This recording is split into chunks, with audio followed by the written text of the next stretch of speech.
ఈ దినమునకు ఏర్పాటు చేయబడిన వాక్య భాగం కొరింథీయులకు రాసినటువంటి మొదటి పత్రిక 5వ అధ్యాయము మొదటి వాక్యముల నుండి మనం చదువుకుందాం. మీలో జారత్వము ఉన్నదని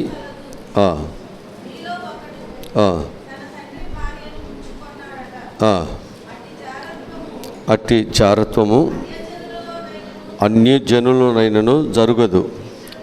ఇట్లుండి మీరు పొంగుచున్నారే కానీ మీరెంత మాత్రము దుఃఖపడి ఇలాంటి కార్యము చేసిన వారిని మీలో నుండి వెలివేసిన వారు కారు. నేను దేహ విషయమై దూరముగా ఉన్నను, ఆత్మ విషయమై సమీపముగా ఉండి మీతో కూడా ఉండినట్టుగానే ఇట్టి కార్యము ఇలాగూ చేసిన వారిని గూర్చి ఇది వరకే తీర్పు తీర్చి ఉన్నాను.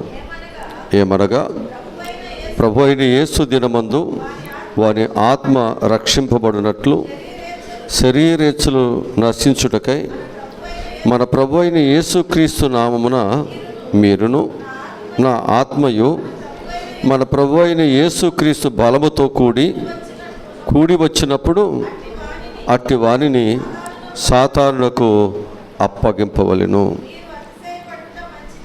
మీరు అతిశయపడుట మంచిది కాదు. చాలు.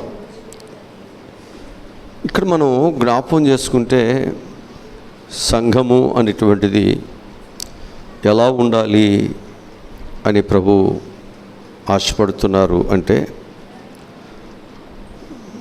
ఆ సంఘములంట పాపాన్ని ఖండించేవారు ఉండాలి. పాపాన్ని ఏం చేయాలన్నమాట? ఖండించాలి. ఎందుకనంటే ఒక వ్యక్తి యొక్క జీవితంలో ఒక చిన్న వ్యాధి అనేటువంటిది ప్రారంభించబడితే దాన్ని జాగ్రత్తగా మనం చూసుకోకపోతే అది నీకు ప్రాణాపాయాన్ని తీసుకొస్తుంటుంది. అందుకే ఒక జారత్వము అనేటువంటి ఒక పాపము సంఘములో ఉన్నప్పుడు దాన్ని మనం ఏం చేయాలి అంటే ఖండించాలి. దాన్ని ఖచ్చితంగా మనం ఏం చేయాలన్నమాట? దానిని దూరముగా మన పారుదూరాలి. లేకపోతే ఏమవుతుంది అంటే ఆ పులిసిన పిండిలో ఒక పులిసినటువంటిది పిండి కొంచెము పడిన ఆ పిండి అంతా ఏమవుతుందంట? పులిసిపోతుంది, లేక పాడైపోతుంది. ఏం కావాల్సి వస్తుందంటే ఆ చిన్న పులిసిన పిండి పెద్ద ముద్దను కూడా ఏం చేస్తుంది? పాడు చేసేస్తుంది. కనుక అలాంటి పాడు చేసేటువంటిది ఏదైతే ఉందో ఆ పాపాన్ని మనం ఏం చేయాలన్నమాట? ఖండించాలి. అంటే ఖండించడం అంటే దానిని వేరు చేయాలి కదా. ఏదైతే నీ యొక్క జీవితాన్ని లేతే నీ యొక్క సంఘమును లేతే నీ ఆధ్యాత్మికమైనటువంటి జీవితాన్ని పాడు చేస్తుందో దానిని ఏం చేయాలి? పూర్తిగా ఖండించాలి. దానిని మన నుండి వేరు చేయాల్సిందే. ఇది మనకు వాక్యము చెబుతున్నటువంటి ఒక గంభీరమైన మాటగా నేను మీ జ్ఞాపకంలోనికి తీసుకొస్తూ ఉంటున్నాను. ఎందుకనంటే ఈ కొరింథీ సంఘం వలె మన సంఘము కూడా పాపమును ఖండించే సంఘముగా ఉండాలి. ఎందుకు పాపాన్ని ఖండించాలి? ఎందుకు మనం పాపాన్ని ఖండించాలి? పాపమును ఖండించకపోతే ఏం జరుగుతుంది? కొన్ని విషయాలు నేను మీకు జ్ఞాపకము తీసుకొస్తాను. మొదటగా మనం చూసినట్లయితే పాపము మనల్ని ఏం చేస్తుందంటే అపజయం ఇస్తుంది. మనకి పాపము అనేటువంటిది మనకి ఏమిస్తుంది? అపజయం ఇస్తుంది. ఇప్పుడు దేవుడు ఏంటి? అపజయములో ఉన్న మనలను తన సిలువ మరణము చేత మనల్ని ఏం చేశాడు? జయశీలులుగా, గెలిచిన వారుగా దేవుడు మనకు సహాయమును దయచేశాడు. ఈ కృప ఎవరు ఇచ్చారు? దేవుడు మనకిచ్చాడు. పాపముతో పోరాటం చేయకుండా, పాపముతో మనం నలిగిపోకుండా దేవుడే మన పక్షముగా పోరాటం చేసి ఆయనే నలిగిపోయి ఏమయ్యాడు ప్రభు? మనకేమిచ్చాడన్నమాట? విజయమునిచ్చాడు. పాపము నుండి విజయమునిచ్చాడు. శాపము నుండి దేవుడు మనకు విజయాన్ని దేవుడిచ్చాడు.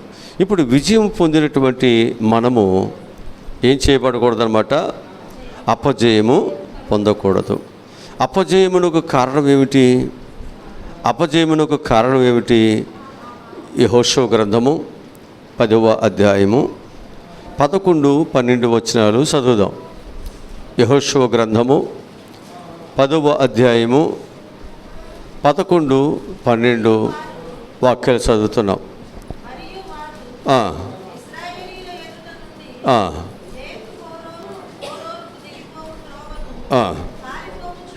పారిపోచుండగా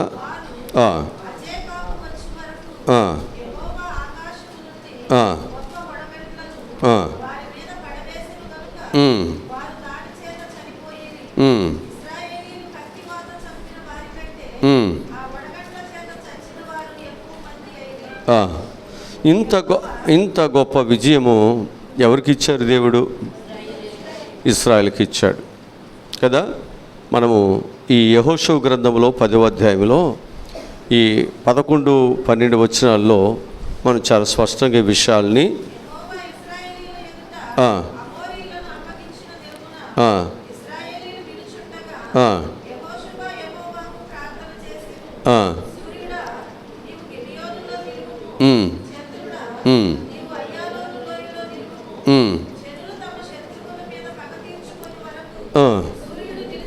చూసారా? అంటే ఇక్కడ మనం జ్ఞాపకం చేసుకుంటే ఇశ్రాయేలు పక్షముగా దేవుడు ఏం చేస్తున్నాడు? యుద్ధం చేస్తున్నాడు కదా. ఇశ్రాయేల్ పక్షముగా యుద్ధం చేస్తూ ఇశ్రాయేల్ని దేవుడు ఏం చేస్తున్నాడంటే శత్రువులు ఎదుటి వారిని విజయం ఇస్తున్నాడు. శత్రువుల మీద దేవుడు వారికి విజయాన్ని ఇస్తున్నాడు. ఈ విధముగా విజయంలో సాగిపోతున్నటువంటి వీరి జీవితంలో అపజయాలు వారి జీవితాలు చూస్తున్నాం. ఎందుకు అపజయం వచ్చింది?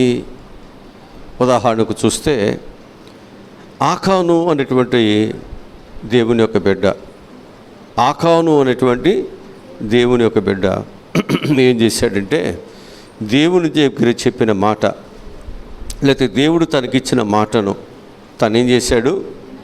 ధిక్కరించాడు. అతడు ఏదైతే దేవుడు తీసుకోవద్దన్నాడో, దేనినైతే ఆశించవద్దన్నాడో, దేనినైతే దేవుడు సర్వముగా నిర్మూలం చేయమన్నాడో, కాల్చివేయమన్నాడో, దానిని ధ్వంసం చేయమన్నాడో దానిని ఏం చేశాడన్నమాట? ఇతను ఆశించాడు. ఆశించి ఏం చేశాడు? 10 సేనారు పై వస్త్రమును, వెండిని నేను చూసి ఆశించి తీసుకుంటుని.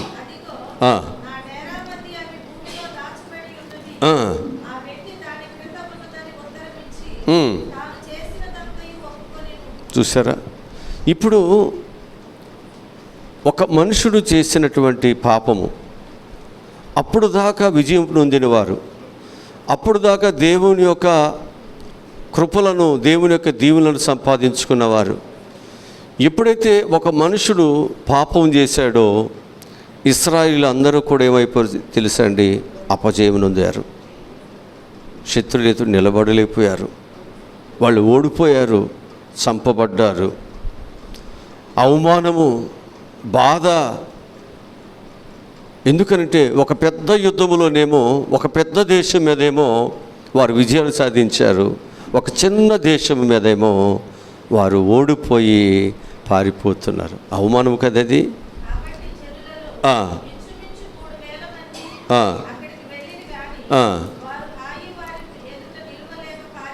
ఎంతమంది వెళ్ళారంటే ఇంచుమించు, అంటే సైన్యం అంతా ఎందుకంటే అది చిన్న దేశమే, అంతమంది ప్రయాసపడటం ఎందుకు?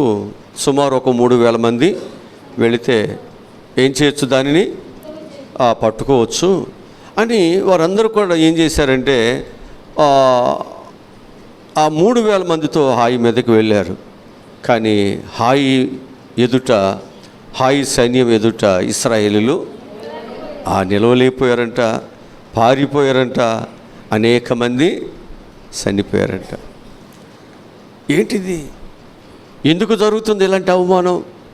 ఎందుకు వచ్చింది ఇలాంటి బాధ? బాధే కదా. ఇంత గొప్ప సైన్యము, ఎక్కడ ఓటమిని ఎరగని వారు, ఇంత పేరు ప్రఖ్యాతులు కలిగినటువంటి వారు ఇప్పుడు ఏమైపోయారు? ఒక చిన్న పట్టణం మీద, పోనీ ఏదో సముజోడైతే అనుకోవచ్చు, ఒక చిన్న పట్టణం మీద ఏమైపోతున్నారంట? ఓడిపోయారంట, తరుముబడ్డారంట, హతులైపోయారంట. ఇప్పుడు ఏడవలసి వస్తుంది. అవమానం, ఏడుపు, తలదించుకోవటం, బట్టలు చింపుకోవటం. ఏంటో, ఎందుకు ఇలా జరుగుతుంది? ఎందుకు, ఏమైంది? అప్పుడు ప్రభువు మాట్లాడాడు. మీలో ఒకడు పాపం చేశాడు, మీలో ఒకడు నేను చెప్పినటువంటి మాటను ధిక్కరించాడు, అందుకే మీరు ఓడిపోయారు. నీ ప్రజలను నువ్వేం చేయాలంటే రేపటికల్లా అది పరిశుద్ధపరచాలి. అప్పుడు నీకు విజయం వస్తుంది. నీ ప్రజలు ఏం చేయాలి? పరిశుద్ధపరచుకోవాలి. పాపం ఉన్నప్పుడు విజయాలు ఉండవు. పాపం ఉన్నప్పుడు నీ ప్రార్థన ఫలించదు. పాపం ఉన్నప్పుడు నీకు విజయాలు రావు. పాపం ఉన్నప్పుడు దేవుడి నీ స్వరమును, నీ ప్రార్థన వినడు. ప్రార్థన నీకే సహాయమును. ఒకవేళ నువ్వు వీరుడు కావచ్చు, యుద్ధ నైపుణ్యత కలిగిన వాడు కావచ్చు, కానీ దేవుడు నీకు సహాయం లేకపోతే, దేవుని కృప అనేటువంటిది నీ మీద లేకపోతే నువ్వేమీ చేయలేవు. ఇప్పుడు దేవుడు అంటున్నాడు, రేపటికల్లా నువ్వేం చేయాలి? నీ జనులను పరిశుద్ధపరచాలి. రేపటికల్లా పరిశుద్ధపరచాలి. ఒకడు పాపం చేశాడు, వెంటనే మీరు చేయాల్సినటువంటి పరిశుద్ధత మీరు చేయాలి. ఆ పరిశుద్ధత ఉంటేనే నేను మీ పక్షాన నుండి మీకు విజయాల్ని ఇస్తాను. క్రైస్తవ జీవితాల్లో దేవుడు ఆశించేటువంటిది ఏంటంటే, పాపం వలన మనకు అపజయం అనేది వస్తుంది, ఓటమి వస్తుంది, హత్యలు వస్తున్నాయి, అవమానాలు వస్తున్నాయి, తలదించుకోవటం వస్తుంది, కన్నీరు వస్తుంది, వేదన వస్తుంటుంది, మన జీవితాల్లో శాంతి సమాధానమైన స్థితి వస్తుంటుంది. కనుక ఇప్పుడు మనం ఏం చేయాలి? ఆ పాపాన్ని ఖండించాలా? తీసేయాలా? ఖచ్చితంగా తీసేయాలి. అదేంటండి? ఆయన ఎంత యుద్ధవీరుడు.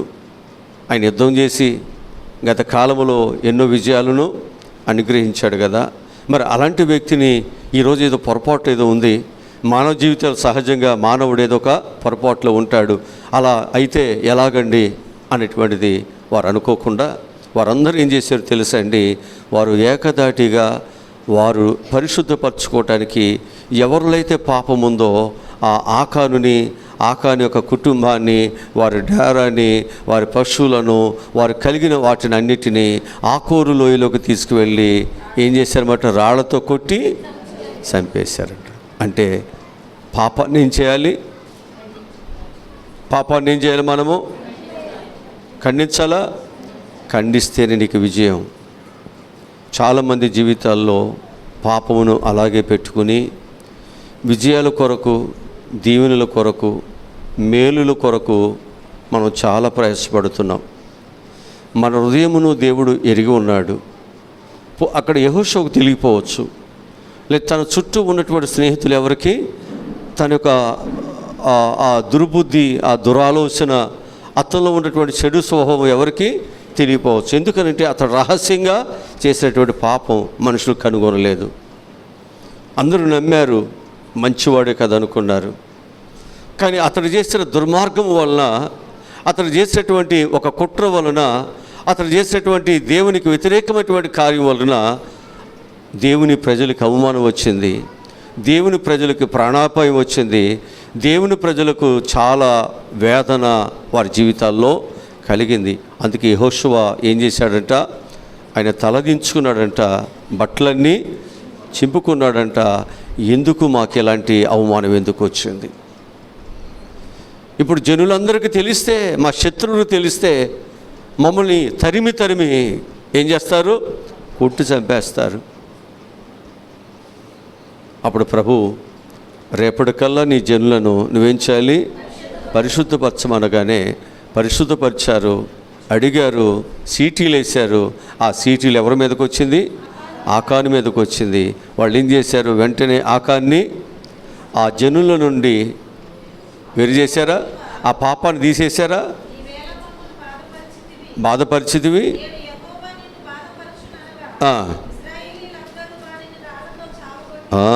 ఇశ్రాయేలు అందరూ కలిసి ఏం చేశారట? అంతే. ఒక తప్పుని మన జీవితాల్లో మనం కలిగినప్పుడు మనం దయాదాక్షిణ్యం లేకుండా ఏం చేయాలి? తప్పుని ఖండించాలి. ఎందుకు ఖండించాలి? ఎందుకు సరి చేసుకోవాలి అంటే నీ జీవితము పాడు కాకుండా. ఒక పాపం మనిషి యొక్క జీవితాన్ని పాడు చేస్తుందని, ఆ పాపము నీ యొక్క జీవితాన్ని పాడు చేయక మునిపే, ఆ పాపము నీ జీవితంలో నీ పరిశుద్ధతను, నీ ప్రార్థనను, దేవునితో నీకున్న బంధాన్ని అది నిన్ను తెంచివేయక మునిపే మనం ఏం చేయాలి? దానిని తీసివేసుకోవాలి. దాని విషయంలో మనం ఎంతో కన్నీటితో ప్రార్థనలు మనం చేయాలి. ఆ పాపం అనేటువంటి దానిని ఒకవేళ మనం అలాగే దాచిపెట్టుకుంటే ఆ పాపం పరిపక్వమై అది నీకు మరణాన్ని, అదే వాక్యం చెప్పేది, పాపము పరిపక్వమై మరణము. నీ జీవితంలో నీవు మరణించటము దేవునికి ఇష్టము కాదు కనుకనే దేవుడు ఏం చేశాడు? నీ పక్షముగా ఆయన మరణించాడు. నీ పక్షముగా అపవాదితో ఆయన యుద్ధము చేశాడు. ఇంత మంచి దేవుడిని మనం కలిగి ఉండి ఆయనకి విరోధముగా ఆయన రక్షించేటువంటి ఆయన బిడ్డలుగా మనం ఎక్కడ పాపం చేసి దేవునికి దూరం అవుదాం, అవమానపరుచుకుందాం. కనుక మనం ఏం చేయాలంటే ఆ పాపాన్ని మనం ఖచ్చితంగా ఖండించాలి. అది మనలో నుంచి దానిని తీసివేయాల్సిందే. వాక్యములు చెబుతాడు, నువ్వు బహుగా ఫలించాలంటే నువ్వేం చేయాలో తెలుసండి? నీకు ఆటంకంగా ఉన్న, నీకు అభ్యంతరముగా ఉన్న అనేకమైన ఎండిపోయినటువంటి ఆకులను, ఎండిపోయిన వాటిని ఏం చేయాలంట? తీసి పారేయాలి. అది ఉండకూడదు. ఆ ఎండిపోయినటువంటిది ఎందుకు పనికిరానటువంటిది, ఆ ఎండిపోయినటువంటిది ఫలించుతున్న దానికి అది అభ్యంతరముగా, ఆటంకముగా ఉంటుంది కనుక దానిని తీసివేయటం ద్వారా ఫలించేదానికి ఏ ఆటంకము, అభ్యంతరం అనేది లేకుండా ఉంటుంది. అందుకే సంఘం అంట సమిష్టిగా ఏం చేయాలన్నమాట? ఏ పాపమైతే మన సంఘమునకు లేక నీ జీవితానికి లేక నీ కుటుంబానికి అపజయమినిస్తుందో దాన్ని ఖచ్చితంగా దాన్ని మనం ఏం చేయాలి? ఖండించాలి. అది తల్లి అయినా కావచ్చు, తండ్రి అయినా కావచ్చు, పిల్లలైనా కావచ్చు, ఎవరైనా కావచ్చు, ఖండించాలి. ఖండించకపోతే కుటుంబమే మరణానికి లోల్సి వస్తుంది. కుటుంబంలోనే అన్నదమ్ముల మధ్య గొడవలు, సమస్యలు అనేవి వస్తాయి. దానిని ఎదగనీయకుండా, అది బలము పొందుకోకుండా దానిని వేరులతో సహాయం చేయాలి, దాన్ని పెకలించాలి. అప్పుడు నీకు మంచి కలుగుతుంది. హల్లెలూయా. కనుక ఆకాను చేసినటువంటి పాపం వలన ఇశ్రాయేలుకి అపజయము కలిగి ఉండగా దేవుడు ఏం చేశాడు? ఆ ఇశ్రాయేలు ఏం చేశారు? ఆ అపజయమును కలిగినటువంటి ఆ పాపాన్ని వారిలో నుండి తీసివేసుకున్నారు. మనం కూడా మనలో ఉన్న పాపాన్ని తీసివేసుకుంటేనే మన విజయ పదములో ఫలిస్తామని చెప్పి మనం సాగిపోతామని చెప్పి మీకు జ్ఞాపకం చేస్తున్నాను. ఇక రెండవదిగా మనం చూసినట్లయితే పాపము రోగం తెచ్చిపెడుతుంది. పాపం ఏం తెచ్చిపెడుతుంది? రోగం తెచ్చిపెడుద్ది. ఇందాక పాపం ఏం తెచ్చిపెడుద్ది? అపజయం తెచ్చిపెడుద్ది. ఇవాళ పాపం ఏం తీసుకొస్తుంది? రోగాలు తీసుకొస్తుంది కదా. ఎంతోమంది భయంకరమైన పాపాలు చేసిన వాళ్ళు భయంకరమైన రోగాలకు లోనైనట్లుగా మనం చూస్తున్నాం. ఆ పాపం వలన భయంకరమైన రోగాలు ఇవాళ మనం చూస్తున్నాం. సమాజంలో ఎంతోమంది ప్రాణములతో వాటితో వాళ్ళు ఏం చేస్తున్నారు? ఇవాళ వాళ్ళు కృంగిపోతున్నారు, వాటితో పోరాటం చేస్తున్నారు కొన్ని సంవత్సరాలుగా. వాక్యముల నుంచి మీకు చూపిస్తాను. సంఖ్యాకాండం 12వ అధ్యాయము 8-9 వాక్యాలు చదువుదాం. సంఖ్యాకాండము 12వ అధ్యాయము 8-9 వాక్యాలు చదువుదాం.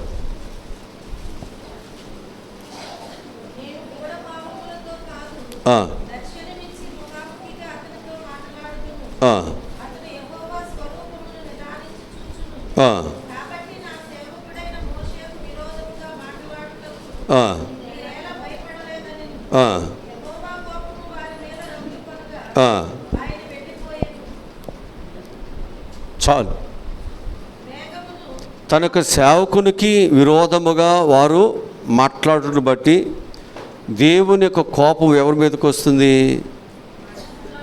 ఆ మాట్లాడుతున్న తన బిడ్డల మీదకి వస్తుంది. వ్యతిరేకంగా వెత్తబడిను. చాలు. ఇక్కడ మనం జ్ఞాపకం చేసుకుంటే దేవుని మాట చొప్పున మోషే ఏం చేస్తాడంటే దేవుడు చూపించిన ఒక స్త్రీని వివాహము చేసుకుంటాడు. ఆ చేసుకుని వచ్చిన తర్వాత మోషే అక్క అయినటువంటి మిరియాం అంటది, ఎక్కడ చూసావురా, నీ ముఖం ఎక్కడ పెట్టుకు చూసావు, అసలు నీ పక్కనే నుంచోటానికైనా ఎందుకు నువ్వు ఇలాంటి వ్యక్తిని నువ్వు ఎలా చేసుకున్నావు అని ఆ తమ్ముడిని నిలదీస్తుంది. తమ్ముడి మీద గట్టిగానే మాట్లాడుతూ ఉంది. తమ్ముడు ఏమీ మాట్లాడట్లేదు. ఆ వివాహమును ఎవరిని బట్టి చేసుకున్నాడు? దేవుని బట్టి చేసుకున్నాడు ఆ స్త్రీని. ఇప్పుడు దేవుని బట్టి చేసుకున్నటువంటి ఆ దేవుని మాటకు లోబడి పనిచేసినటువంటి మోషే మీద అక్క ఏం చేస్తుంది? సనుగుతుంది, పోట్లాడుతుంది, రకరకాలుగా మాటలు మాట్లాడుతుంటుంది. ఇప్పుడు దేవుని కోపం ఎవరి మీదకి వచ్చింది? మిరియాం మీదకి వచ్చింది. ఇప్పుడు మిరియాం ఏమైపోయింది? అయిందా? అంటే రోగం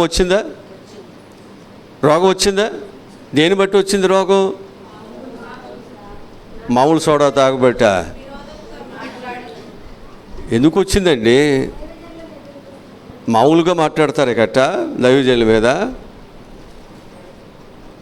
ఏం చేసింది ఆమె? దేవుని చిత్తమును కొనసాగిస్తూ దేవుడు చెప్పినటువంటి వ్యక్తిని ఏం చేస్తున్నాడు? ఆయన వివాహం చేసుకున్నాడు. అందసందాలు చూడలా. ఇప్పుడు మనమైతే ఏం చేస్తాం? అన్నీ చూస్తాం లేదా? అన్నీ చూస్తాం.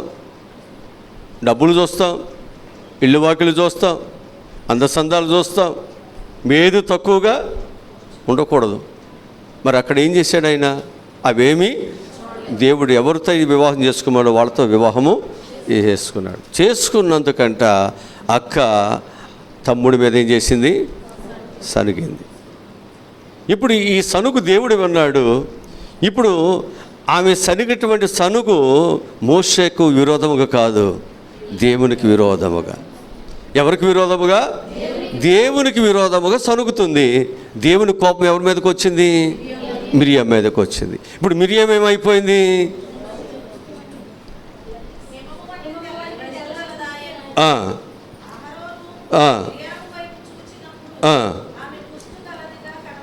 చూసారా ఎంత భయంకరమైనటువంటిది అంటే? ఒక పాపం వలన ఏమొస్తుందన్నమాట? రోగం వస్తుంది. ఏంటి ఈయన చేసిన పాపం? ఏంటి ఈమె చేసిన పాపం? దేవుని సేవకునికి విరోధముగా మాట్లాడింది. ఆ ఒకటే కదా. ఆ ఒక్క మాట వలన ఏమైంది? ఈమె రోగం తెచ్చుకుందా? జాగ్రత్త. మళ్ళీ దేవుని దగ్గర ఏం చేయాల్సి వచ్చింది? మళ్ళీ వీళ్ళే ప్రార్థన.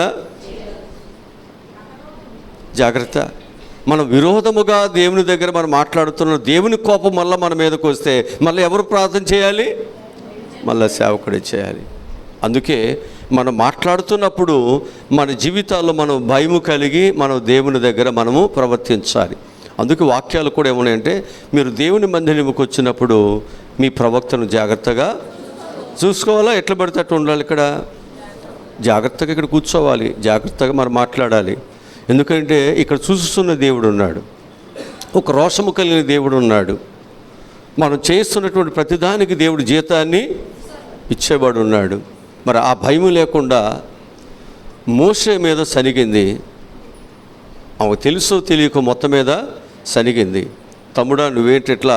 ఎవరైనా సహజంగా అంటారు కదా, కానీ అది దేవుడికి ఇష్టం లేదు. అలా నువ్వు సనగటం ఇష్టం లేదు. నేను చెప్పిన పని నా కుమారుడు చేస్తున్నప్పుడు నువ్వెందుకు సనగాలి?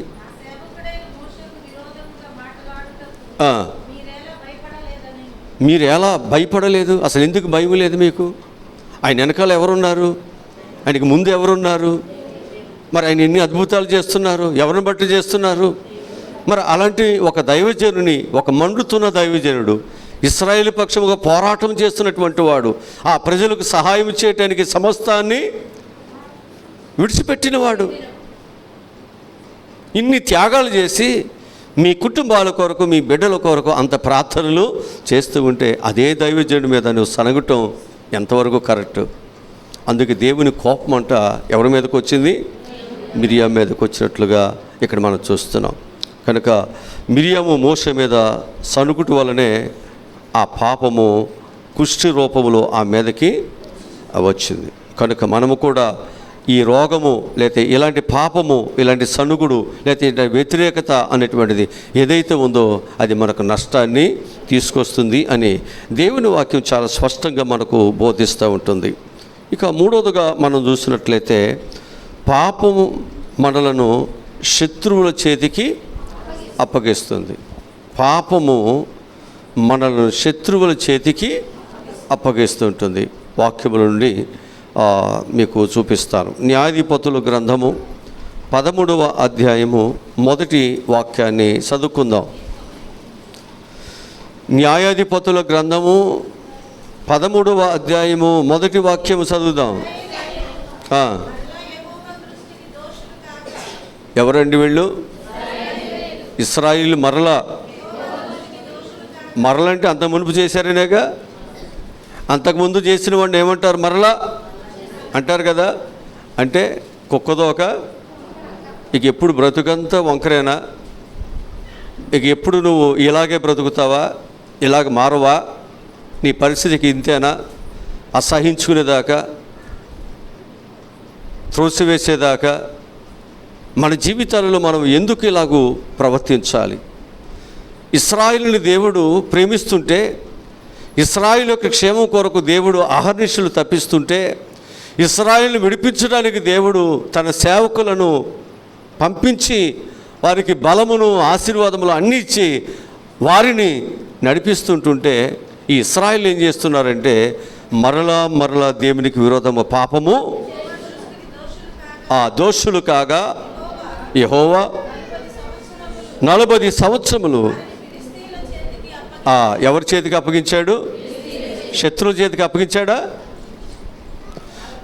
నిన్ను విడిపించిన దేవుడు, నిన్ను రక్షించిన దేవుడు, నీ ఆటంకములు అభ్యంతరములన్నీ ఆయన ముందుటి తొలగించిన దేవుడు, ఇప్పుడు నువ్వు దేవుని మాట వినకపోవటం బట్టి మళ్ళీ ఎవరికి అప్పగించాడు? జాగ్రత్త. ఒకవేళ మన జీవితాల్లో పాపము అనే దానిని విడిచిపెట్టమని దేవుడు చెప్పాడు.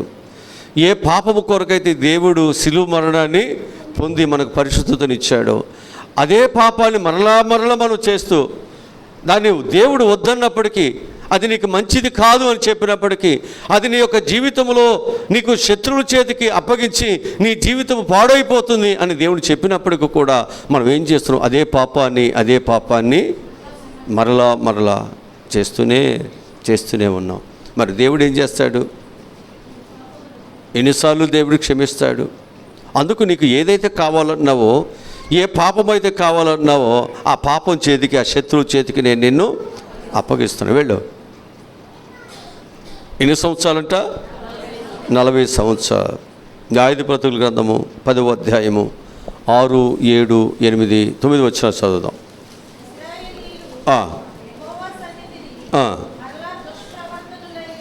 మరలా దుష్ప్రవక్తులైరి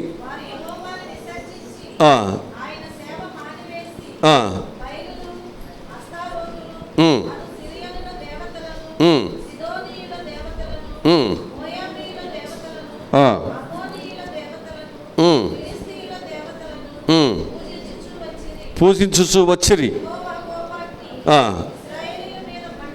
ఇశ్రాయేలు మీద మండగా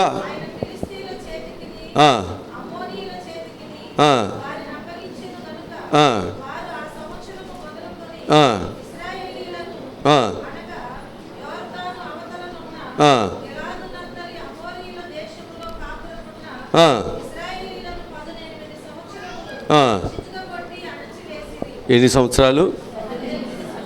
సంవత్సరాలు?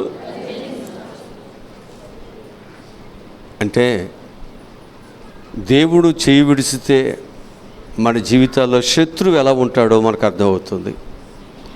అందుకు ఇప్పుడు దేవుడు ఏమంటున్నాడు అంటే, పాపము వలన మనల్ని ఏం చేస్తుంది? ఈ పాపము శత్రువుల చేతికి అప్పగిస్తుంది. నీ పాపమే నిన్ను శత్రువుల చేతికి, నీ పాపమే నిన్ను నలగొట్టుతుంది, నీ పాపమే నిన్ను అణిసివేస్తుంది, నీ పాపమే నీ జీవితంలో శాంతి సమాధానం లేని వాడికి చేస్తుంది. అందుకు నీ జీవితంలో ఏ పాపమైతే ఉందో ఆ పాపాన్ని మనం ఏం చేయాలి? విడిచిపెట్టినప్పుడే, ఆ పాపాన్ని మనం ఖండించినప్పుడే, ఆ పాప విషయంలో మనము స్వస్థత పొందగలుగుతాం, దేవుని దగ్గర మేలులు పొందగలుగుతాం, దేవుని యొక్క కృప అనేది మన మీదకి వస్తుంది.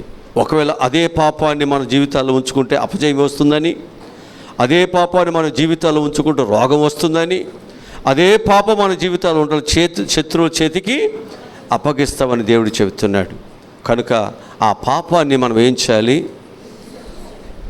ఉపవాసముల చేత, జాగరముల చేత ఏం చేయాలి? నలగొట్టుకోవాలా? అసలు ఉపవాస కొడుకుల్లో మనం ఏం చెప్పాలి? వాక్యం పాస్టర్ గారికి ఏం తెలుసు? నాకేం తెలుసండి వాక్యం, మీకేం చెప్పాలో? మనం ఏమవుతున్నాము అంటే మన యొక్క జ్ఞానం ఎంత మితిమీరిపోతుంది అంటే, ఒక దైవ పిల్లలకు కూడా మనము మీకేం తెలుసు అన్నట్లుగా మన యొక్క మనసు గర్విస్తుంది. అంటాడు, నాశనానికి ముందు గర్వం నడుస్తుందంట, పడిపోవటానికి ముందు అహంకారము నడుస్తుందంట. జాగ్రత్త. నీ జీవితంలో అనేకసార్లు ఓడిపోతున్నావు, అయినా నీవు పాపాన్ని, దేవుని మీద తిరుగుబాటుని, దేవునికి వ్యతిరేకమైనటువంటి పనులు మనం మాట్లాడలేదు. అనేకసార్లు ఓడిపోతున్నావు, అవమానపరచబడుతున్నావు, హేళన చేయబడుతున్నావు, అయినా మనకేం రావట్లేదు? సిగ్గు, బిడియము, లజ్జ మనకేమీ రావట్లేదు. మన మనుషులు కదండి, మనకొక మాట, మనకొక గౌరవం, మనకొక జ్ఞానం, మనకొకటి ఉండాలి. నేనేమై ఉన్నాను, నా పరిస్థితులు ఏంటి, నేను ఇలా మాట్లాడవచ్చా, మాట్లాడకూడదా, నేను ఇలా ప్రవర్తించవచ్చా, ప్రవర్తించకూడదా, ఏంటి? దేవుడు మనిషికి ఏమి ఇచ్చాడంటే జ్ఞానం ఇచ్చాడు. ఆ జ్ఞానాన్ని మనం ఏం చేయాలంటే జాగ్రత్తగా దేవుని ఎదుట ఉపయోగించాలి. కనుక ఈ ఇశ్రాయేలీయులు వారి యొక్క జీవితంలో వారు శత్రువుల చేతికి అప్పగించేటట్లుగా వారు ఏం చేశారు? పాపాన్ని వారు చేశారు. ఒకసారా, రెండుసార్లా? దేవుడు వారిని విడిపిస్తున్నాడు కదా, ఇక విడిపిస్తాడు కదా అనుకుని ఇష్టానుసారంగా నువ్వు పాపాలు చేసుకుంటూ పోతే దేవుడికి నీ కొరకేనా? ఇక ఆయనకి ఏం పనిపాటేమి? అందుకు నీ జీవితంలో ఏ పాపమైతే నీ జీవితాన్ని పాడు చేస్తుందో, శత్రువుల చేతికి అప్పగిస్తుందో, ఆ పాపములో నుండి దేవుని దగ్గర క్షమాపణ కోరండి, ప్రార్థన చేసుకోండి. ఈ ఉపవాస కూడికలలో ఆ శత్రువు ఏ పాపమైతే నిన్ను శత్రువు చేతికి అప్పగిస్తుందో, వ్యాధులని శత్రువు కావచ్చు కదా, ఆర్థిక ఇబ్బందులనే శత్రువు కావచ్చు, సమస్యలనే శత్రువులు ఏదైనా కావచ్చు, దాని నుండి నువ్వు బయటకు రావాలంటే నేను బయటకు తీసుకురాగలిగిన శక్తి దేవునికి ఒక్కడికే ఉంది. అంతే అంటాడు కదా, జిగటగల ఊబిలో నేను చెక్కబడి ఉన్నాను, ఆ చికటగల ఊబిలో నుంచి నీవు నన్ను పైకి, అది లేవనెత్తగలిగే శక్తి ఎవరికి ఉంది? పాపములని దేవునికి ఒక్కరికే ఉంది. పాపములని దేవునికి ఒక్కరికే ఉంది. నీ పాపమును క్షమించటానికి, నీ పాపములను విడుదల కలుగు చేయటానికి, నిన్ను ఒక సజీవమైనటువంటి ఒక బండ మీద నేను నిలబెట్టడానికి అది కేవలం ఒక దేవునికి మాత్రమే ఉంచబడి ఉంది. కనుక మనం ఏం చేయాలంటే ఆ దేవుని పాదాల దగ్గర చేరాలి. నీ పాప దోషం ఏదైతే ఉందో క్షమించే దేవుని దగ్గర సిలువలో దొంగ కానీ పశ్చాత్తాపడినట్లు, దావీదు రాజు కానీ పశ్చాత్తాపడినట్లు మనం కూడా ఏం చేయాలి? పశ్చాత్తాపడితే దేవుడు దుర్దినములు రాకమునిపై నీకు ఇచ్చిన సమయంలో పశ్చాత్తాపడండి, ప్రార్థన చేయండి. ఆ శిక్ష నుండి, ఆ ఉగ్రత నుండి, ఆ శత్రుత్వం నుండి దేవుడు మనకు విడుదలను దయచేసి మరలా మనకు ముందు ఉంటాడు. మనకు ముందుండి దేవుడు ఏం చేస్తారు? ఇశ్రాయేలుని నడిపించినప్పుడు, ప్రభు ముందున్నప్పుడు ఎర్ర సముద్రాలు ఆగలేదు కదా, నైలు నదులు ఆగలేదు, తెగుళ్ళు ఆగలేదు, కరువులు వారిని ఏం చేయలేదు, ఏ శత్రువు వారికి ఏ హాని. ఎందుకనంటే దేవుడు ఉన్నాడు కాబట్టి. నిన్ను చూసి నన్ను చూసి కదా భయపడింది, నిన్ను చూసి నన్ను చూసి కదా అవి తొలగిపోయినాయి. నిన్ను చూసి నన్ను చూసి కదా 6 నెలలుగా మారింది. ఎవరిని బట్టి? ప్రభు అయిన యేసుక్రీస్తు అని బట్టి. ఆ ప్రభువే లేనప్పుడు చిన్న పట్టణమైన హాయి మీద కూడా వారు ఏం చేయలేదు, విజయం నొందలేకపోయారు. జాగ్రత్త, దేవుని కృప నీకు తోడు లేకపోతే నువ్వు ఏమీ చేయలేవు. అందుకు మనందరము కూడా దేవుని కృప మనకు రావాలంటే మనందరము దేవుని మాట వినాలి. దేవునికి విరోధముగా ఉండే పాపం ఏదైతుందో దానిని ఏం చేయాలి? దేవుని మాట చొప్పున దానిని తీసివేసుకోవాలి. చేదైన వేరు ఏదైనా మనలో ఉంటే దాన్ని ఏం చేయమన్నాడు? దాన్ని తీసేయాలా లేదా? కనుక మన మూడోదిగా మనం చూసినట్లయితే మన పాపం మన శత్రువు చేతికి అప్పగిస్తుంది. నాలుగోదిగా మనం చూసినట్లయితే మన పాపం వలన కొన్నిసార్లు కొన్ని ఫలాలు లేకుండా చేయబడతాయి. మన పాపం వల్ల ఏమవుతుంది? కొన్నిసార్లు ఫలాలు లేకుండా చేయబడతాయి. అంటే అన్ని కాలాలు కాదు, అన్నిసార్లు కాదు. అనేక సార్లు ఫలిస్తున్న నీవు నేను ఫలించిన తర్వాత అభివృద్ధిలోకి వెళ్ళిన తర్వాత మరలా మన పాపము చేస్తే ఆ ఫలాలు ఉండవు, ఆ దీవులు మనకు రావు, ఆ కృప మనం పొందుకోలేం. వాక్యం చెబుతుంది, ఆదికాండము 20వ అధ్యాయము 17-18 వచ్చిన చదువుదాం.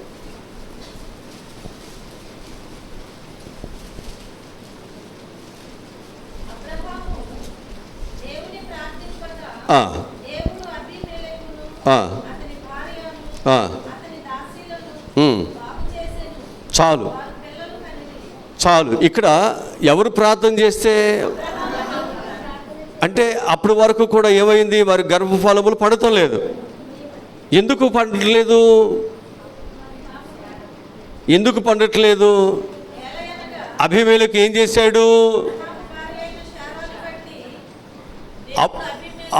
అబ్రహాము యొక్క భార్య అయినటువంటి శారాను ఏం చేశాడంటే ఆయన తీసుకెళ్ళిపోయాడు.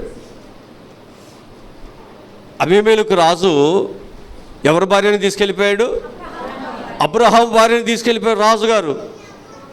ఇప్పుడు ఈయన ఏం చేస్తాడు? రాజుగారికి ఎదురు చెప్పలేక, ఏం చేయలేక ఎవరికి ప్రార్థన చేస్తున్నాడు? దేవునికి ప్రార్థన చేస్తున్నాడు. ఇప్పుడు దేవుడు ఏం చేశాడు?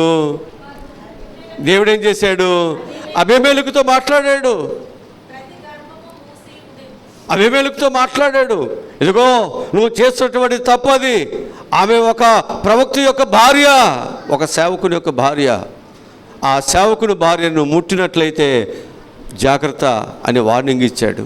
అదేంటయ్యా? నేను ఆ సేవకుని అడిగాను, ఆమె నా చెల్లి అన్నాడు.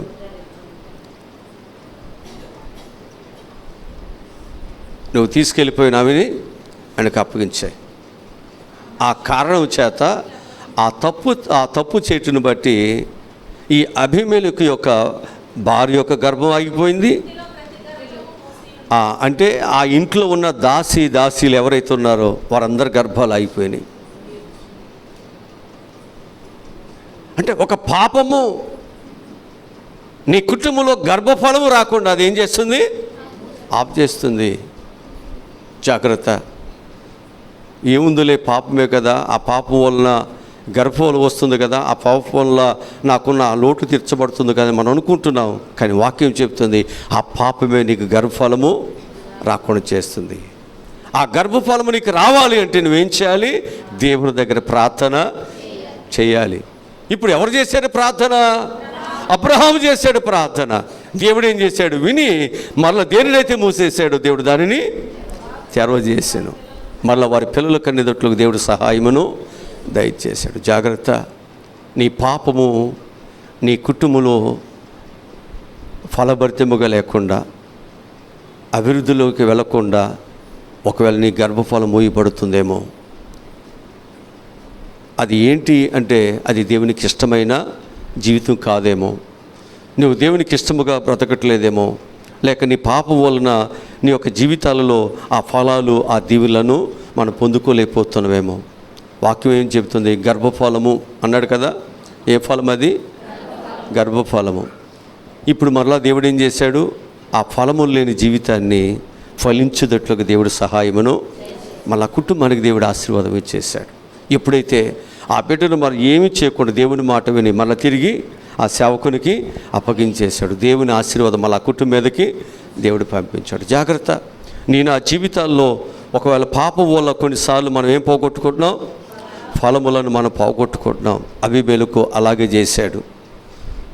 నేను రాజును కదా, అందమైనటువంటివన్నీ నావే, నాకెవరు ఎదురు చెప్పడానికి వీలేదనుకున్నాడు. తనకెవరు ఉన్నారు అనుకున్నాడు. తనకు వెనుకలు ఎవరున్నారు?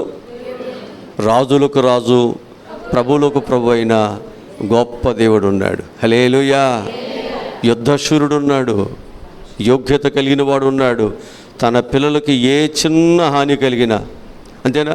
మోషేను చూసి చిన్న మాట అంటే ఊరుకున్నాడా? ఊరుకోడండి. దేవుడు ఊరుకోడు. ఆయన రోషము కలిగిన వాడు. ఆయన మాటను మనం ధిక్కరించిన, ఆయన మాటకు విరోధముగా మనం మాట్లాడుతున్న దేవునికి కోపం కలుగుతుంది. జాగ్రత్త. ఆ శిక్ష మన మీదకి రాకమునిపే, ఆ పరిస్థితులు మన మీదకి రాకమునిపే, దేవుని కోపం అనేది మన మీదకి రాకమునిపే మన పాప విషయంలో మనం ఏం చేయాలి? దాన్ని ఖండించేయాలి, దాన్ని సరి చేసుకోవాలి. అది సరి చేసుకోవటానికే దేవుడు మనకి ఈ ఉపవాస కుడికలను దేవుడు మనకి ఇచ్చాడు, సరి చేసుకోవటానికి.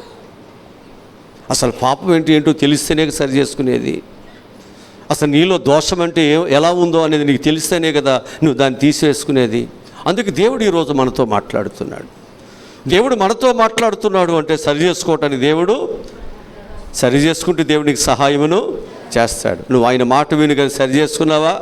అబీమెలెకు దేవుడు మరలా ఫలములు ఇచ్చాడా? ఇస్తాడు, ఖచ్చితంగా ఇస్తాడు. ఆయన ఎవరిని త్రోసివేసేవాడు కాదు. ఎంత ఘోరమైన పాపనైనా ఆయన ఏం చేస్తాడు? ఆయన మాట వింటే చేర్చుకుంటాడు. ఆయన మాట వినకపోతే దూరంగా ఇసిరేస్తాడు. వాడు కాళ్ళు చేతులు కట్టి అన్నారా? ఎలపల చీకట్లో పడేయమన్నాడా? అంతే. ఐదవదిగా మనం చూసినట్లయితే మన పాపం కొన్నిసార్లు అపాయాలు తెచ్చిపెడుతుందంట. మన పాపాలు ఏం చేస్తాయి? అపాయాలు తెచ్చిపెడుతుందంట. మొదటి రాజుల గ్రంథం 1వ అధ్యాయం 21వ అధ్యాయం 17, 18, 19 వచనాలు చదువుదాం. మొదటి రాజుల గ్రంథం 21వ అధ్యాయము 17, 18, 19 వచనాలు. అప్పుడు యెహోవా వాక్కు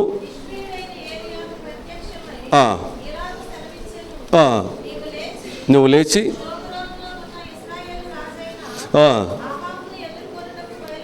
బయలుదేరు.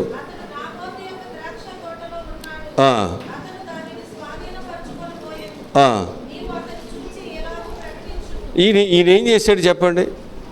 ఆహాబు ఏం చేశాడు? నాబోతు యొక్క ఆయన ఇచ్చాడా? మరి ఈయన ఏం చేశాడు? రాజు అని బలవంతంగా లాక్కున్నాడా? ఆయన ఏమన్నందుకు ఏం చేశాడు? ఆయన్ని చంపేశాడా? మరి ఇది పాపమేనా?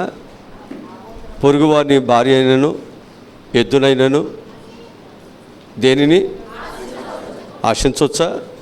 దొంగిలించవచ్చా? అది పాపమేనా అన్నాడు ధర్మశాస్త్రం. మరి ఈయన ఏం చేశాడు? ఆశించాడా? పాపం చేశాడా? ఒక వ్యక్తిని చంపేశాడా? ఇప్పుడు ఎవరితో చెప్తున్నాడు దేవుడు? ప్రవక్తతో చెప్తున్నాడు. నువ్వు వెళ్ళు ఆయన దగ్గరికి. ఎవరు వెళ్ళినా ఆయన మాట్లాడడం, ఎవరు వెళ్ళినా మాట్లాడే కథను రాజు కాబట్టి ఎవరు వెళ్ళాలి ఇప్పుడు ఆయన దగ్గరికి? తప్పదు, ఆయనకి తప్పదు. ప్రభు మాట వినాల్సిందే, దేవుని సేవ చేయాల్సిందే, తప్పదు. ఇప్పుడు రాజు దగ్గరికి ఎవరు వెళ్ళాల్సి వచ్చింది? ఏలీ వెళ్ళాడు. వెళ్ళి ఏం చేశాడు? చదవండి. నీవు అతనిని చూసి ఎలాగూ ప్రకటించుము. యెహోవా సెలవిచ్చినదేమనగా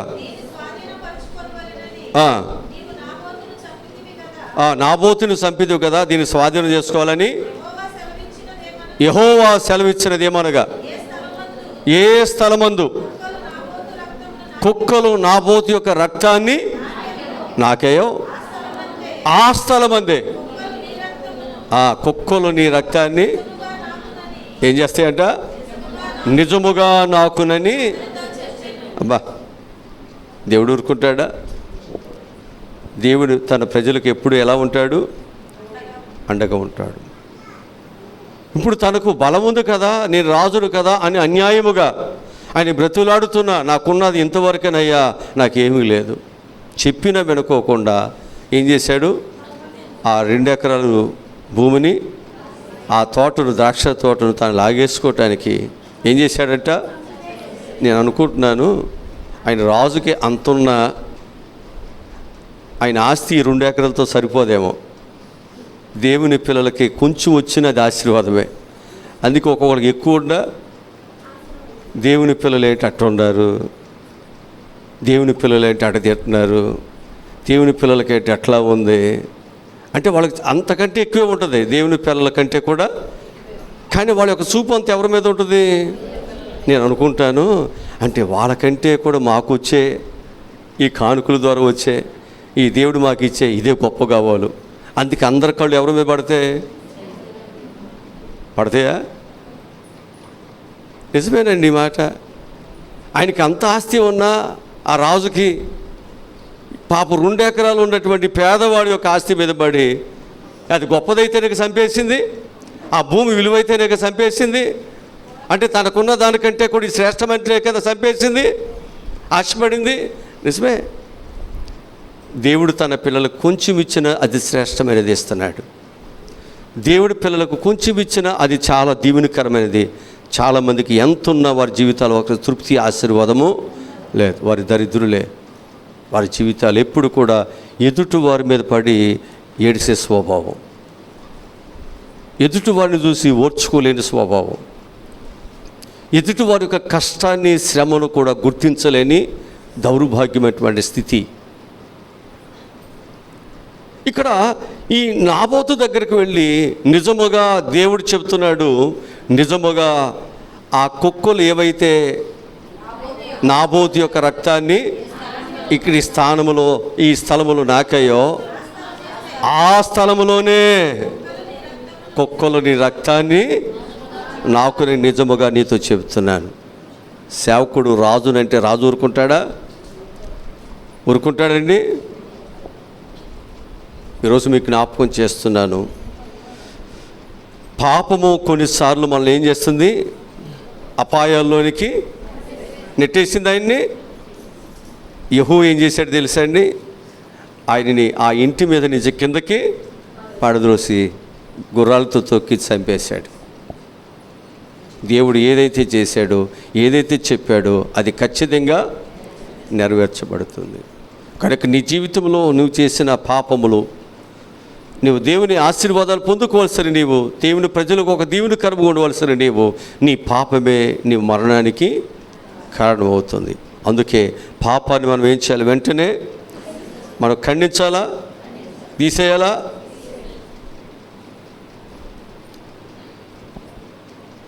ఆరోదుగా మనం చూసినట్లయితే మన పాపము కొన్నిసార్లు రావాల్సినటువంటి ఆశీర్వాదాలు రానికుండా చేస్తుందంట.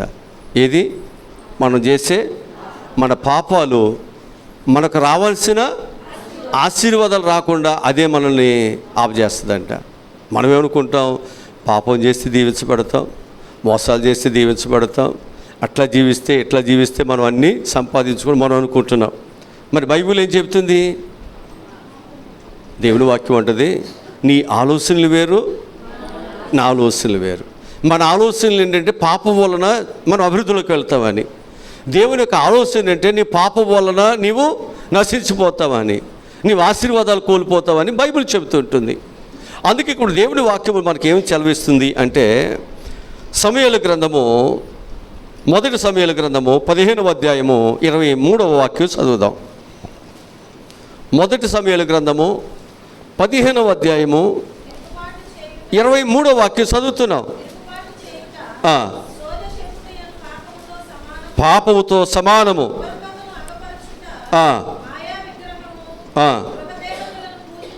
అంటే ఈ తిరుగుబాటు చేయటం కూడా పాపమేనా? ఏంటి పాపమేనా?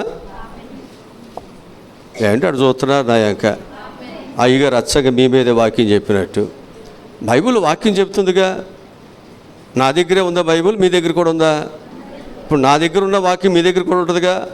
ఇప్పుడు తిరుగుబాటు చేయటం ఏంటది? పాపంతో సమానం అన్నాడు. సూది చెప్పుట అనే పాపంతో సమానము.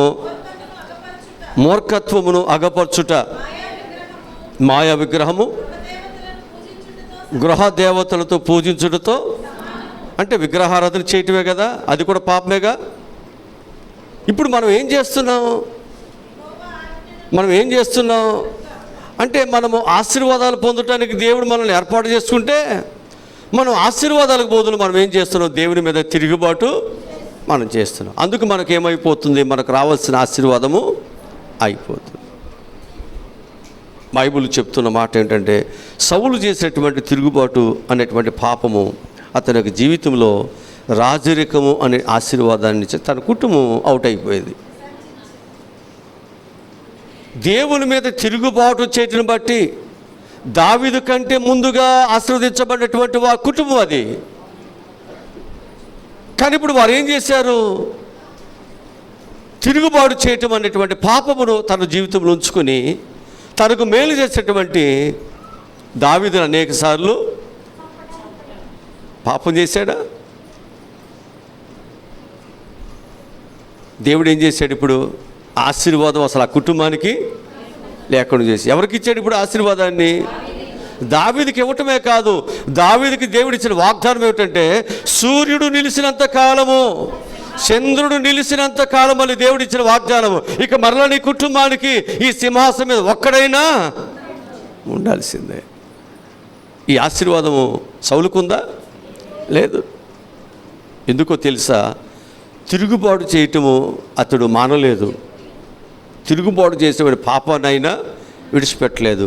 దావీదు ఒక తప్పిదము చేసినప్పుడు నాతాను ప్రవక్త వెళ్ళి నువ్వు తప్పు చేసావని చెప్పగానే ఏం చేశాడు, దానిని తీసేసుకున్నాడా? ప్రార్థన చేశాడా? అది పోయేంత వరకు, దేవుడు క్షమించేంత వరకు దేవుని పాదాలు పట్టుకున్నాడా? అదే అక్కడ ఆశీర్వాదం.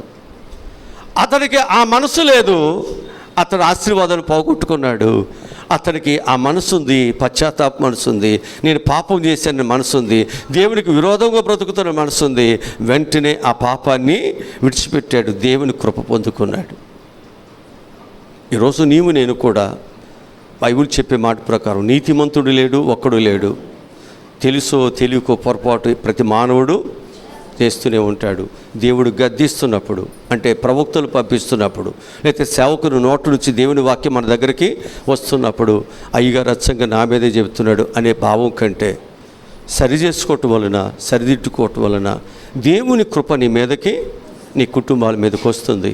దేవుడు నిన్ను వాడుకోవటానికి సంఘంలో దేవుడు తప్పక సహాయమును దయచేస్తాడు. కనుక మన పాపాలు కొన్నిసార్లు మనల్ని ఏం చేస్తాయి, ఆశీర్వాదం రానికుండా అవి అడ్డుపడతాయి. సౌలు కుటుంబంలో అదే జరిగింది. దావీదు కుటుంబానికి తరతరాలు వారి బిడ్డలకు ఆశీర్వాదం నిలిచి ఉంది. చివరిగా మనం చూస్తే పాపము అనేటువంటిది మరణం తెచ్చిపెడుతుంది. పాపం అనేది ఏం తెచ్చిపెడుతుంది? మరణం తెచ్చిపెడుతుంది. మనం అనుకోవచ్చు, పాపం వలన ఇళ్ళు వస్తున్నాయి, బంగారు వస్తున్నాయి, బట్టలు వస్తున్నాయి, పిల్లలకు చదువులు వస్తున్నాయి, మన ఇంట్లో ఈ కొదువు లేకుండా ఉంటుంది, ఈ పాపం వల్ల నా బ్రతుకు ఒకరి చేయి చాపకుండా నేను మంచిగా బ్రతుకుతున్నాను అని నువ్వు అనుకోవచ్చు. కానీ అది తుదకు నేను మరణానికి దారితీస్తుంది. వాక్యములు చూపిస్తాను మీకు, నోటి మాటలతో కాకుండా వాక్యములు చూపిస్తాను. 2వ సమూయేలు గ్రంథము 12వ అధ్యాయము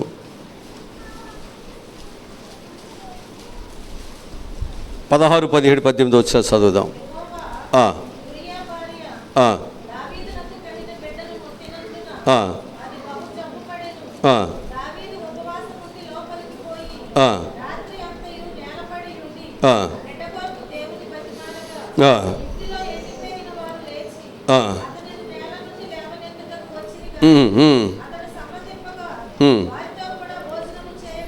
చాలు, ఇక్కడ ఈ స్టోరీ మీకు చాలాసార్లు చెప్పాను, టైం అంతా వేస్ట్. మళ్ళా మీకు అర్థమవుతుంది నేను చెప్తే. ఇప్పుడు బత్షెబ ఎవరి భార్య? ఉరియా భార్యగా. మరి ఉరియా భార్యను దావీదు భార్యగా ఎలా అయింది? ఏం చేశాడు? ఉరియాను చంపించేశాడు కదా. ఆయన భార్యను తీసుకెళ్ళిపోయి తన భార్యగా, అప్పటికి ఆమె ఏమైంది? గర్భవతి అయింది. ఇప్పుడు ఆ గర్భము దేని ద్వారా వచ్చింది? పాపం వలన వచ్చింది. ఇప్పుడు ఆ గర్భం పరిపక్వమైంది, మోసాలు వచ్చినాయి, కన్న తర్వాత ఇప్పుడు ఆ బిడ్డ ఏమయ్యాడు? జబ్బు పడ్డాడు. దావీదు ఏం చేశాడు? ఆ బిడ్డ బ్రతకడానికి ఆయన ఉపవాసం ఉండి భోజనం మానేసి నేల మీద పడి బ్రతిమలాడుతున్నాడు. ఒకప్పుడు బ్రతిమలాడినప్పుడు దేవుడు సహాయం చేశాడు, ఒకప్పుడు దేవుడు క్షమించాడు, ఒకప్పుడు దేవుడు ఆయనకి సహాయమును అందించాడు, తన కన్నీరు దుడిశాడు. ఇప్పుడు ప్రార్థన చేస్తున్నాడు. దేవుడు ఏం చేశాడు? ఇప్పుడు ఆ పాపం ఏదైతే ఉందో, ఆ పాపం ఒలిసేటువంటి బిడ్డ ఎవరైతే ఉన్నారో ఆ బిడ్డను ఏం చేశాడు? తీసేశాడు. ఆ తరువాత జ్ఞానము కలిగిన, తెలివి కలిగిన, ఉన్నతమైనటువంటి కృప పొందిన సొలొమోను దేవుడు మరలా అనుగ్రహించాడు. హల్లెలూయా. నీకు తెలుసా, ఏదైతే పాపం అనుకుంటున్నావో ఆ పాపం కొరకు నువ్వు ప్రార్థించిన నీకు సహాయము దొరకదు. ఆ పాపం వల్ల మరణమే. ఆ తర్వాత ఆ పాపం ఏదైతే ఉందో దాన్ని దేవుడు తీసేశాడు. ఆ తర్వాత దావీదుని మరలా బత్షెబాను దేవుడు జ్ఞాపకం చేసుకున్నాడు. మరలా దేవుడు గర్భఫలం ఇచ్చాడు. ఆ గర్భఫలం నుండి దేవుడు ఎవరిని ఇచ్చాడు? గొప్ప జ్ఞానము కలిగిన సొలొమోను ఇచ్చాడు, దేవునికి ఇష్టమైన వాడిని. హల్లెలూయా. నీకు తెలుసా, నీ పాపము జీవితంలో నువ్వు ఎంత బ్రతిమలాడుతున్నా ఆ పాపము అనేటువంటిది నీకు ఎందుకు పనికిరాదు. అది నీకే ఆశీర్వాదం అని ఇవ్వలేదు. అందుకు దానిని విడిచిపెట్టాలి. విడిచిపెట్టిన తర్వాత నువ్వు ప్రార్థించు, దేవుడు నీకు ఉన్నతమైన ఆశీర్వాదాన్ని దేవునికి ఇస్తాడు. ఇది నా మాటలు కాదు, ఇది దేవుని మాటలు. సరి చేసుకోవటానికి ఉపవాస కొడుకులు, నువ్వు దీవించబడటానికి ఉపవాస కొడుకులు. ఏదైతే నీకు అడ్డుగా ఉన్నదో, ఏదైతే నీ జీవితాన్ని ఒక శాపముగా పాపముగా మార్చివేసి నేను అణిసివేస్తుందో దాని నుంచి బయటకు రావటానికి దేవుడు ఈ అవకాశాన్ని దేవుడు ఇచ్చాడు. మూర్ఖత్వంతోనో, అజ్ఞానముతోనో, తిరుగుబాటుతనముతోనో, లెక్క చేయకపోవటమో, ఏముందులే అన్నట్లుగా నీ ప్రవక్తని ఇలాగే ఉంటే దేవుడు ఏం చేస్తాడు? శత్రువుల చేతికి నేను అప్పగిస్తాను. శత్రువులు ఏం చేస్తారంట? చితక కొడతారంట, అనగ త్రొక్కుతారంట. జాగ్రత్త, అంత కాడకు తీసుకొచ్చుకోవద్దు. దేవుని దగ్గర ప్రార్థించండి. తెలుసో తెలియకో మానవ జీవితాల్లో ఆశలు ఉంటాయి, కోరికలు ఉంటాయి. ఆ కోరికలు, ఆశలు మనల్ని ఏం చేస్తాయంటే మనల్ని కొన్నిసార్లు దేవుని నుండి దూరంగా లాక్కిపోతాయి. తెలిసిన తర్వాత అయ్యా నేను ఏదో గడ్డి తినో లేదో కకృతిపడో తెలుసో తెలియక తొందరపాటో నేను తప్పిదాన్ని నేను చేశాను, నన్ను దయతో క్షమించు నాయన అని అడగగలిగితే, అందుకే ఈ దేవుడు ఈ 40 దినాలు నీకు అవకాశం ఇస్తున్నాడు. ఈ 40 దినాల ఉపవాస కొడుకులలో నువ్వు సరి చేసుకోగలిగితే, నువ్వు సరిదిద్దుకోగలిగితే, దేవుని బిడ్డగా ఆయన మాట వినేవాడుగా మార్చగలిగినట్లయితే నీకు ఏమి కావాలో ఆశీర్వాదము దేవుడు అది ఇస్తాడు. మరణములో నుండి జీవములోనికి దేవుడిని దాటిస్తాడు. ఎక్కడి నుండి? మరణములో నుండి నీ జీవములోనికి దేవుడు తీసుకువెళ్తాడు. ఈ ఉపవాస కొడుకులు ఆ విధముగా దేవుడు మనల్ని దీవించునుగాక. ఆమేన్. తల ఉంచండి, ప్రార్థన చేసుకుందాం. తల ఉంచండి. మా ప్రభువా రక్షకుడా, ఈరోజు చెప్పినటువంటి విశేషమైన మాటలకు నీకు వందనాలు ప్రభువా. ఆ సంఘము పాపమును ఖండించిన సంఘముగా మాకు కనిపిస్తుంది. ఈరోజునైనా ఆ పాపం ఉంటే మా జీవితాల్లో ఎంత ప్రమాదమో, ఎంత నష్టమో వాక్యం నుండి చెప్పావు. అందుకే ఆ ప్రమాదాన్ని, ఆ నష్టాన్ని ముందే గుర్తించి ఆ పాపము నుండి విడుదల కొరకునైనా మా కొరకు కలువరి సిలువలో మొయ్యలేని భారమైన ఆ సిలువను మోసేవయ్యా. నీకు తెలుసు ఆ పాపము మా జీవితాల్లో తునాతురుకులు చేస్తుందని, ఎందుకు పనికిరాని వారుగా మమ్మల్ని విసిరివేస్తుందని, ఆ పాపము మా బ్రతుకులను అయినా అణిసివేస్తుందని, నలగగొడుతుందని, అవమానాలకు అప్పగిస్తుందని నా యేసయ్యకి తెలుసయ్యా. ఆ పాపం వలన నాకు జీతం వస్తుంది, లాభం వస్తుంది మేము అనుకున్నావు, కానీ అది ఆశీర్వాదము కాదని అది దేవునికి తెలుసు. అందుకే దేవుడు ఆ పాపం వలన వచ్చే జీతము మరణము కాబట్టి దాని నుంచి విడిపించటానికి మన కొరకు ఆయన చనిపోయాడు, మనకు జీవాన్ని ఇచ్చాడు. ఈరోజు నువ్వు బ్రతకాలి. ఏ పాపమైతే నీ జీవితాన్ని శాపముగా మారుస్తుందో దానిని విడిచిపెట్టడానికి, సరిదిద్దుకోవటానికి దేవుడు విశేషమైన సమయమును దేవునికి ఇచ్చాడు. నువ్వు సరి చేసుకుంటే స్వస్థతలు వస్తాయి, గర్భఫలములు వస్తాయి, గృహాలు వస్తాయి, ఉద్యోగాలు వస్తాయి, ఆరోగ్యాలు వస్తాయి, అనేకమైన విజయాలు దేవుడు ఇస్తాడు. విజయాలు కూడా ఇస్తాడు దేవుడు నీకు. దేవుడు ఎప్పుడు సదాకాలము నీకు తోడుగా ఉంటాడు. ప్రభువా, మేమందరూ నాయనా ఒక పాపులమే నాయనా. మేమెవరు నీతిమంతులు కాదు నాయన, కానీ కృప మాకు ఇచ్చావు. ఆ కృప మేము దాటిపోకుండా, ఆ కృప మా నుండి వెళ్ళిపోక మునిపే ఆ కృప కలిగినటువంటి దేవుని పాదాల దగ్గరనైనా నీకు విరోధముగా నేను పాపం చేశానయ్యా అని ఒప్పుకోగలిగినట్లయితే, సరిదిద్దుకోగలిగినట్లయితే దేవుడు క్షమిస్తాడు. దేవుడు మంచి ఈవులను దేవుడు ఇవ్వటానికి సిద్ధముగా ఉన్నాడు. ఈరోజు నీ ప్రార్థన దేవుడు పండిస్తాడు. ఈరోజు నీ కన్నీరు దేవుడు తుడుస్తాడు. ఆయనకు తెలియదా నీ కష్టాలు, ఆయనకు తెలియదా నీ బాధలు, నువ్వు ఎలా బ్రతుకుతున్నావు, ఎలా ఉంటున్నావు ఆయనకు తెలియదా? తన బిడ్డలను చెట్టుకు భారమా? దేవుని పిల్లలను దేవుడు విడిచిపెడతాడా? అనాథులుగా విడిచిపెడతాడా? దిక్కు లేని వాడికి విడిచిపెడతాడా? తన పిల్లలకు దేవుడు ఆహారం ఇవ్వలేడా? వాడిని పోషించలేడా? ఆయన శక్తిహీనుడా? ఆయన బలహీనుడా? ఆయన ఏమి చేతగాని వాడా? ఆయన ఏమి చేయలేని వాడా? ఎందుకు మనము వేరే మార్గంలో ఎందుకు వెళ్ళాలి? ఎందుకు ఆయనకి విరోధముగా సనగాలి?